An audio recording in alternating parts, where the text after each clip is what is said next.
Hey everybody, welcome to Funnysad with your hosts, Travis Nelson and Vanessa Don. We're back, y'all.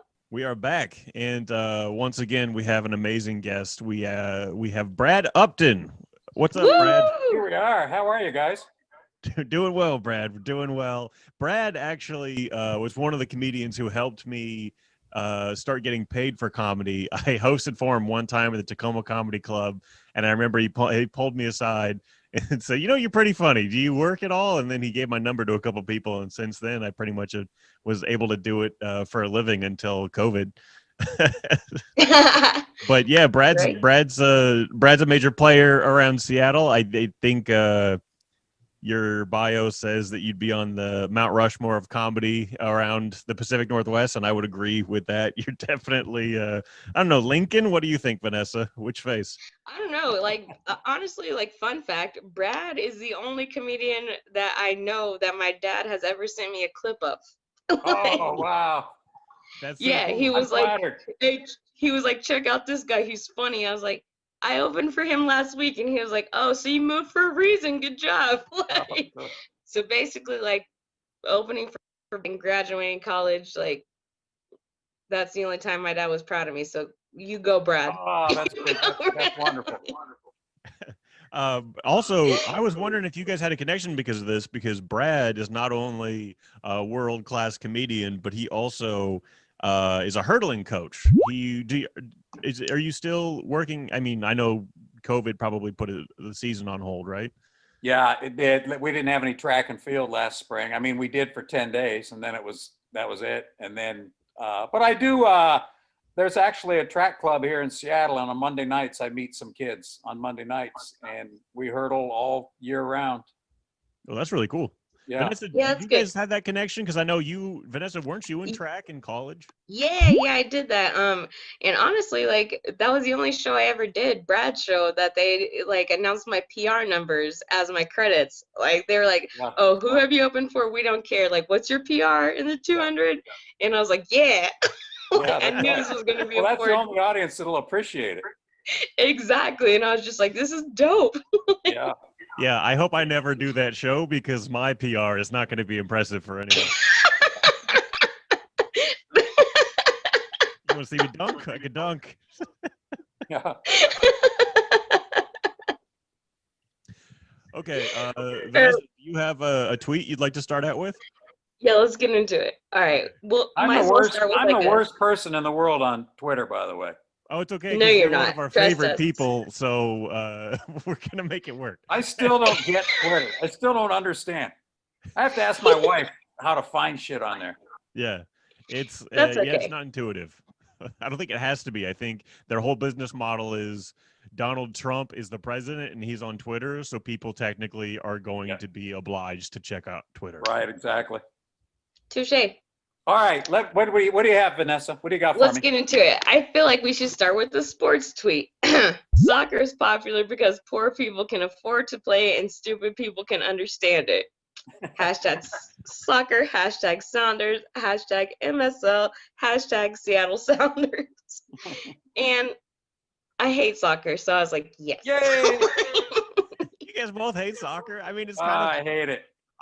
Do you like soccer, Travis? I never got really into professional soccer. I played it growing up and I really liked it. But I remember going to a couple of the games and it was fun until I realized that it was, it's in Seattle. So people are really, excited about it. But then you realize everybody you're around is just a bunch of tech workers pretending to have British accents because they watch some soccer hooligan movie and they're just trying to pretend to be that. So that loses, it's not as much fun once you realize it's all just kind of, well, weird. To me, it's 90 minutes of 3 close shots, and they just pass it and pass it. Take 60 shitty shots instead of taking one good one. You know what I mean? Just every time you cross the center line, just kick it. Just do that over and over and over and over and over until that's got to be as good a strategy as the current one. And guys will go, "Oh, it was a great game, 1-0." I was like, "Oh my god." Yeah, I'm a baseball fan. People think baseball's boring, and I go, "Yeah, but sometimes it's 13-10." Yeah, baseball game. I like There's baseball. never been a soccer game that ended 13-10. No. And it's just, I don't know, maybe it's because I don't really understand it all the way because I never Nothing to played it. understand. Kick the ball. Yeah, I got a lot of kids. The kids that I coach, actually, a lot of them, especially the girls, they play soccer, and I always tell them that about soccer to infuriate them. You better be careful, Brad. You're like, that's for poor people. For poor dumb people. That's why it's popular. Okay, Brad, I got a tweet here. And I just want to hear, because I know you, and this tweet didn't make sense, which means there has to be some kind of story behind it. You said, all alone in an Indianapolis hotel room with some White Claws, this game better be good. And it was the Super Bowl 2020. Yeah. That was in February. White Claws? That was where I spent my Super Bowl. All alone in a hotel room by myself. And I was just like, this is depressing. Because the game, I'm trying to think. Oh, I know what it was. This was right after I was on the Diamond Princess. The ship. Oh, the cruise. The cruise ship where COVID started. Oh. I was the comic on that ship. I was on that ship with those passengers. I was the entertainment. And I'd gotten off that ship about a week earlier and flown home. And about 2 days later, it blew up in the news, right? And I went, oh, shit. I was on that ship. I might be dangerous. So I thought, I don't want to go to I should probably not be out in the bars right now, because I didn't know that was when COVID was just starting, right? So I didn't know any rules or anything. So I just go, I'm going to stay here. Plus, I didn't want to go to a bar and get hammered and walk home when it was 15 degrees outside. So I went, all right, I'm going back to my hotel. I bought some White Claws. In fact, I went to the hotel, down to the lobby. They didn't have anything but White Claws. And I was like, shit. There it is. So I was curious because I really didn't peg you as like a White Claw drinker. Right? I was like, on occasion I'll do them. On occasion. But yeah, that's not my go-to drink. I didn't think it was. That's crazy. Okay. So you must have walked past and said hi to Kristen Key as she was getting on that boat, because she got trapped on that boat, right? No, she was on a different ship. It was a different one? Yeah, she was out in the Pacific Ocean on something. I don't remember. Okay, but it wasn't that ship. It was the second one that sailed into the U.S. is the one she was on. I got off the ship in Vietnam. Oh, wow. Oh. Did you get off there because of the pandemic, or is that where you? Oh, they were just switching out entertainers. That was a 14-day cruise, and I was on it the first 7 days. How much of how long of a plane ride is it to get back from there? Oh, it's a long, because it was from Vietnam to Taiwan, and then Taiwan home. Oh. So I don't know. That's 11 hours. That leg's 11 hours. The first leg was from the time I leave the ship until I get home. It's about 28 hours. That's a hell of a commute. Oof. It's a hell of a commute. Yeah. No one ever better complain about traffic again. Think about that next time. Yeah, Seattle traffic's no big deal for Brad. No. 30 minutes. Good. Good, yeah. All right, next tweet. He combined iced tea and lemonade. You'll be remembered forever for this tremendous task. # Arnold Palmer. I'm thinking that's when he died. Yeah, I'm guessing. When is the date on that you guys went way back? We did. This was 2016 in September. And what did it read it again? He combined iced tea and lemonade. You'll be remembered forever for this tremendous task. Yeah, you know what an Arnold Palmer is, right?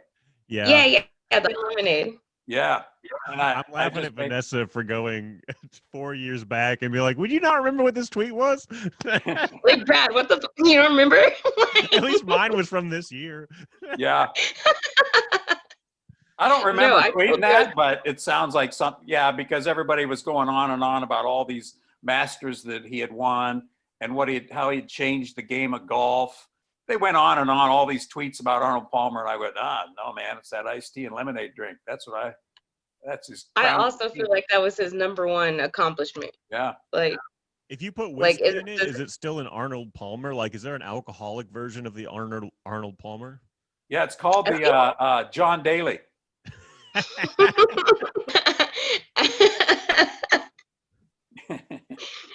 I know they still sell the Arizona has an Arnold Palmer, like, Wow. and they sell that all the time. So he's getting money off that, just that alone. Yeah, his estate. Somebody's getting paid. I need to figure something out like that. Just get paid after you're dead, still getting checks. Yeah, just do like pink lemonade and iced tea. Like, just barely change it. Yeah. I thought my $1 million idea was going to be mayonnaise and ketchup, but Kraft got there way before me. Now they got mayo chup. Really? Yeah. Yeah, it's gross. That's special sauce at the Arctic Circle. That's all that is. Yeah. Right? I remember, the small town burger stands always had that, and everyone knew what it was, but it was always special sauce, Right. Now you can get it at the grocery store. It's mayo chup. Wow. Nope. Yeah. No. Brad, I have to ask about this because I just want the whole story. You tweeted, had a guy with Tourette's in my yoga class. It wasn't on my bucket list, but I'm scratching it off anyway. What was that? Do either of you ever do yoga? I've done yoga. Well, it's your head in yoga. You're supposed to, and you're like, all I'm doing now is paying attention to this guy. Maybe he just had a really glitchy mantra.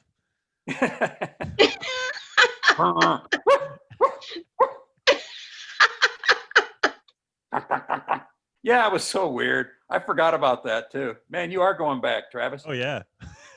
we both went all the way back. We've been trying to be better about, going through people's entire Twitter. Yeah. Yeah, we straight creeped on you, Brad. I like this, actually. I like hearing all these old things. These are great. Yeah, Karen liked it too. Right, I got one from this year, though. Okay. All right. Graham crackers and whiskey is a good night. Couple hashtags. We'll just show them. But graham crackers and whiskey, Brad? That's one of my favorite things. Is anybody else? I haven't tried it. I almost grabbed some graham crackers like a couple weeks ago because I hadn't had them in years, and for some reason they were calling my name, but I don't think I could find them, so I just gave them. Yeah, man, I'd drink some whiskey neat, sip some whiskey neat, and then eat some graham crackers. Right, and then after a couple of drams of whiskey, then you're like, fuck it, where's that box? Just drams and grams for you. Just eat the whole box. Like, give me all these graham crackers. It's a good combination. That cinnamon, graham cracker taste and whiskey is a good combination. Maybe that's your Arnold Palmer, Brad. Oh, yes. Drams and grams. Drams and grams. Drams and grams. Take a bite, take a shot. Take a bite, take a shot. Yeah. Or you dunk it like a cookie, maybe. Oh, that would work. You don't want all that floating around in your whiskey. Yeah, I would. I'm just kidding. Okay, this is the last tweet I saved, and I don't know. There was everybody's been tweeting political stuff, but for some reason this got me. Brad, you tweeted, "Do you think Barron Trump was bred as a hair donor?" Which is just such a concise way of nailing down that family's relationship with each other. I don't remember doing that, but that's what I'm wondering too. Yeah, probably Drams and Grams responsible for that one, huh? Grams and Drams. Yeah, did I tweet that about a half hour after the first one? I'm sure you did. Yeah, probably. Maybe. That's probably where that came from. Yeah, I noticed your tweets come in spurts, and usually I feel like you can figure out like when you were really drinking over time as you go. Oh, that's absolutely true. You ever look back the next day and go, "Oh shit, I got to delete that. I have to delete that." Well, right, but it's Twitter, so you're just like, who cares? Yeah, exactly. Yes. Vanessa, do you have any more? Yeah, I have one more. All right. I got a summons for jury duty, and I'm excited about it. And I like that tweet because I have been waiting to get summons since I was 18 years old, and they still haven't sent me anything ever. Really? And I feel like it's going to come at the exact wrong time. Well, I was excited about it because it was just supposed to be, it was only about a month, 2 months ago. And They said, call us on Friday night for the following week. So yeah, okay, call us Monday morning or whatever, because you got to be here. And they said, you're going to be coming in Monday afternoon. So I left my house, and on the way down there, I got a phone call from them. I was already near downtown, and they said, yeah, we don't need you. Rest of the week, you're off the hook. I'm like, fuck. So I U-turned and drove home. So I didn't even get to go into I didn't even go in the courthouse.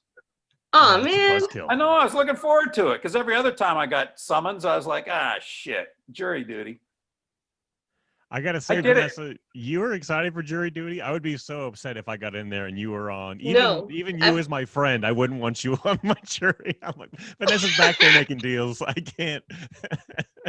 Yeah, I got picked one time to be the 13th juror and I was trying everything I could to get out of it. So you were like the sixth man of the jury. Exactly. I didn't even know that was a thing till they picked me for it. They pick 12 jurors, and then they pick a 13th person. Then you sit there and listen to the whole case. And in case one of the jurors gets sick, they'll still have 12 people, right? So you're just the guy on the bench. Like and then I didn't know that was a thing. I didn't either. And then after 2 days of court case, then they went to deliberations, and they said, we don't need you. I'm like, well, I want to go in there and argue with everybody. Right? Like, I have opinions at this point. This guy's innocent, and they convicted him. I would have hung it up. Yeah, that's me. I feel like I'd have just a little bit of reasonable doubt no matter what. Like, oh, you have his picture on camera, but like, is the camera accurate? Like, the camera, like, can we trust that camera? Do we know? And I was trying to get out of jury duty. I was given some, they're asking all kinds of questions. And I was like, I'm not a big fan of cops. I think they're bullies. I was saying shit like that, and right. Yeah, you're on the jury. I'm like, God damn. You're like, how? Why? And then I even pointed out, because the guy that was getting charged, he's sitting there while they're doing jury duty, right? The guy that's in trouble. And he fell asleep. And when they were talking to me, they asked me something. I go, well, if it was up to me, I'd probably stay awake during this. And the attorney looks over and he's like, crap. And he has to wake up his client, I was doing shit like that, and they still picked me. Huh. So I was looking forward to this time, though, because right now, jury duty pays $10 a day plus mileage. I was like, woo, a gig. Yeah, no kidding. Right now, that'd be pretty sweet. I could make that's drink tickets right there. Yeah.